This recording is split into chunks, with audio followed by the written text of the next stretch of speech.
بگیری اسکی چسبه میشه.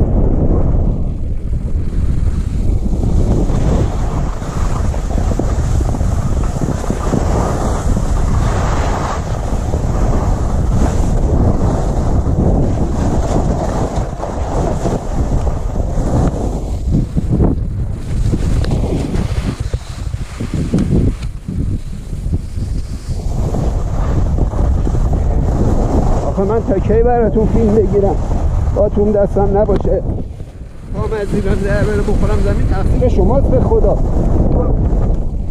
کی اینجوری بدون با توم اسکی کنم به خدا.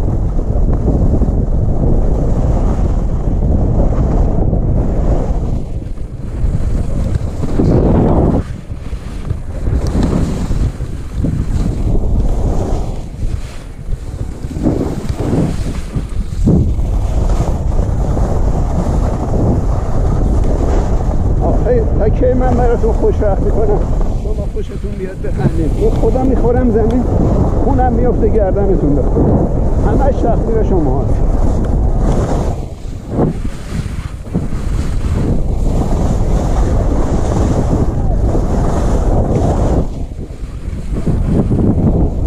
همش تقصیر شما هست. اگه بخورم زمین به خدا پوست تک تکتون میکنم.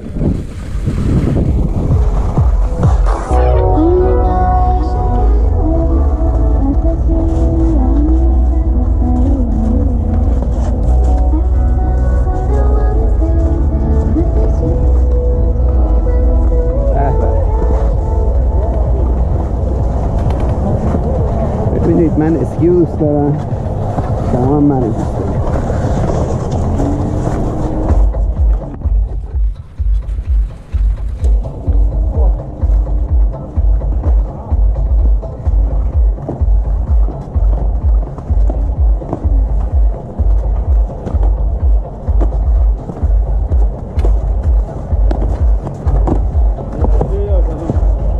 درود بر شما، خدا قوت. سلام علیکم.